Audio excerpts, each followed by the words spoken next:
Hello, and welcome to New Beginnings Start Today, the podcast for people who want to grow deeper in their faith in the Lord. I'm your host, Dr. Douglas Keffer, a minister, clinical, pastoral counselor here in Roanoke, Virginia, that has a passion to help people live their faith. Today, we will talk about infidelity and how it destroys marriages and families, and how you can stay safe in your marriage from the temptation of infidelity. Let's get started. God instituted marriage to allow a man and a woman to enter into a relationship that is intended to last a lifetime. There is an epidemic taking place in marriages today that is affecting the institution God ordained, and that is the rise of infidelity in marriages. Every civilization that has fallen because the institution of marriage was no longer sacred. It was no longer sacred.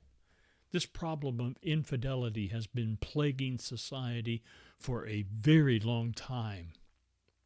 And we are going to have to get this trend to turn around to strengthen our marriages and also our families.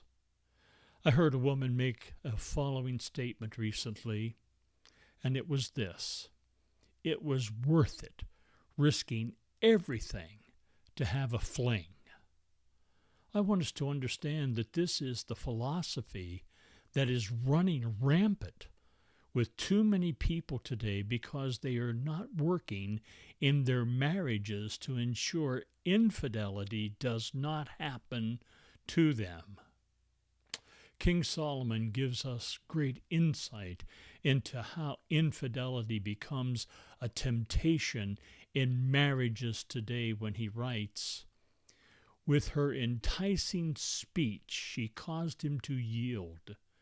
With her flattering lips she seduced him. Immediately he went after her as an ox goes to the slaughter, or as a fool to the correction of the stocks, till an arrow struck his liver. As a bird hastens to the snare, he did not know it would cost his life. Now, therefore, listen to me, my children. Pay attention to the words of my mouth. Do not let your heart turn aside to her ways. Do not stray into her paths. For she has cast down many wounded, and all who were slain by her were strong men. Her house is the way to hell, descending to the chambers of death." Proverbs 7, verses 21 through 27. There have been so many times that I have had to take wives and husbands to this scripture to explain to them why that they are having to deal with their spouses being unfaithful to them and committing adultery. The first issue is the temptation that Satan throws at people. Husbands and wives have to always have their guard up because there is so much immorality in our society that it has become a way of life. The enticing speech and the flattering lips are methods that people use to cause other people to be tempted to do things they would otherwise never think about. It is like the wife who sat with me and asked, "Dr. Keffer, how could this have happened? I thought we were happy with each other. Obviously, that's not the case." Then I would hear the horror story of what her husband had done because he yielded to the temptation of infidelity. It can start so innocently when a coworker starts talking about unhappy they are in their marriage. They believe that the coworker that they are talking to is sympathetic to their situation, and that leads to going to lunch and spending time with each other outside of work. Then physical contact is made, and that leads to a kiss. And then things progress to sexual conduct that becomes inappropriate.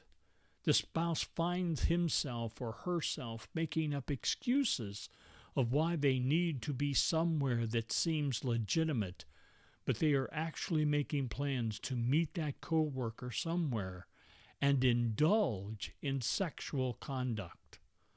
I am thinking of a young lady that began sobbing when she began to tell me about what was going on at a restaurant with some of her girlfriends after they had been shopping. She could not believe her eyes when she saw her husband sitting at a bar with a woman that she knew. They were sitting there drinking and kissing each other. She confronted them and got so angry that she had to leave the restaurant. When the husband came home, he knew he had been caught in inappropriate behavior and admitted that he had been unfaithful to his wife. King Solomon goes on and gives some very poignant analogies of what such indiscretions are like. It's like an ox that goes to the slaughter, or a fool to the correction of the stocks, or as a bird hastens to the snare. They all describe mortal wounds until an arrow struck his liver. In Solomon's day, when a person was struck by an arrow in the liver, taking the arrow out surely resulted in the person bleeding to death. The outcome is described, he did not know it would take his life. So many people who succumb to these temptations never believe that their sins are going to find them out, but they do. Then they have to deal with what this immoral conduct means to their marriage. Too many spouses that commit these immoral acts believe that they can simply say, "I'm sorry," and it'll never happen again, and believe their spouses should just forgive them and go on with life as if nothing has ever happened. That's just not going to happen in most cases, because there has to be evidence that the guilty spouse is really remorseful for what they have done. And in too many cases, that just does not happen. The wife I talked about earlier is dealing with the husband justifying her for all the reasons that he actually is living with that wife, living with that woman he was kissing in the restaurant and has been for an extended period. He promises her that he is going to get his own place, but still gives the reasons why he has not done so. His actions tell me that he has no intentions of showing remorse for what he has put his wife through and the effects that it has had on their sons. Listen carefully to what Solomon tells us needs to take place so that this does not happen in your marriage. Now, therefore, listen to me, my children. Pay attention to the words of my mouth. Do not let your heart turn aside to her ways. Do not stray into her paths, for she has cast down many wounded, and all who were slain by her were strong men. Verses 24, 25, and 26 of Proverbs 7. We are told very plainly that this immoral behavior has cast down many wounded. There are so many people who never in their wildest